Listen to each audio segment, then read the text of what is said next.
Welcome to the channel. My name is Matthias. Today we're going to talk about Incredible Hulk issue 397, written by Peter David and fantastic art by Dale Keown. Now, at least for me, we're at the peak of the Professor Hulk phase. Now, in the next couple of issues, things are going to sour between the Pantheon and the Hulk. On one side, we have all the shenanigans and all the shady deals that the leader of the Pantheon is doing, Agamemnon. And obviously the leader is instigating a lot of these situations too. So this particular issue actually starts with the Hulk and some of the members of the Pantheon. They're coming back from this mission that they were on in Las Vegas.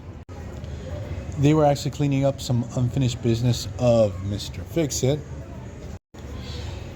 And the thing is that when they return to the Pantheon's base, they find the UFOs there.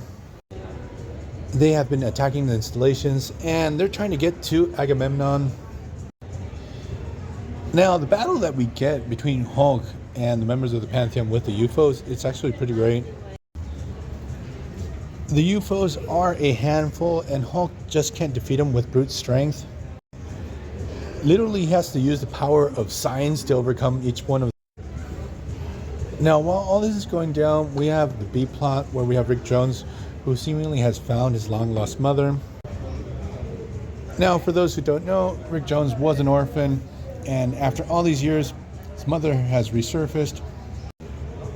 But things get really dark and quickly because she seemingly poisons him, and she takes her back to her home and locks him up in this dungeon where he finds the corpses of other people there. The shift of tone that we get between the A plot and the B plot is pretty jarring. Now, back with Professor Hulk, what we discover is that UFOs are actually just minions for the leader, who's trying to invade Pantheon's main headquarters. And he arrives there with Rock and Redeemer and other gamma-powered beings that I'm not too familiar with. They all come from that town that the leader exploded with a gamma bomb, and he tried to create like more gamma-powered beings. Now, since while we're at it, let's jump into the next issue, 398. So with the Rick Jones B plot, what happens is Marlo and Betty Ross are able to track him down. They find Rick's mom's home, and the thing is, they enter the home, they start talking with the woman.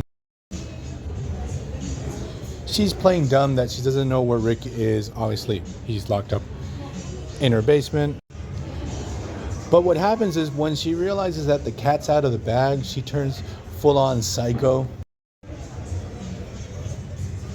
And she actually stabs Marlo to death. Like, when I read that part of the story, I was like, holy crap, I didn't see that coming. You don't see her all slashed up, but I was surprised how violent that was for a mainstream comic book. Now, while that's going down, we have Hulk. He's fighting against the UFOs and now against the leader's other minions. And all the bad guys are coming at Hulk really hard.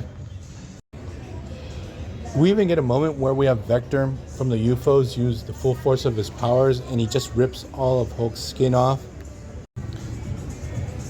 And the Hulk just doesn't stop. He's like the Juggernaut, but seems to be like insanely painful for him.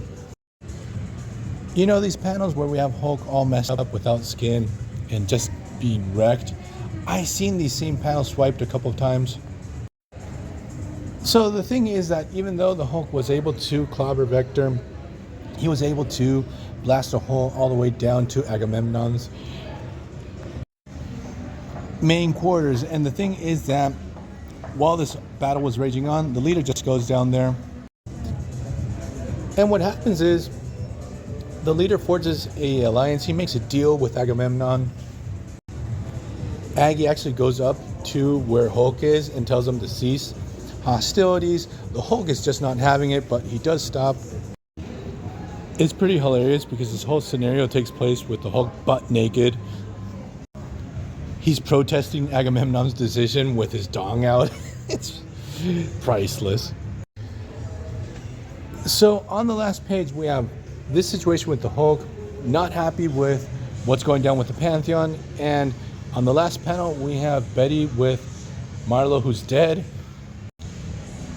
It's a pretty good setup for what's going to happen with the rest of this story. So we're going to leave this video here. I hope you guys liked it. See you guys next time. Bye.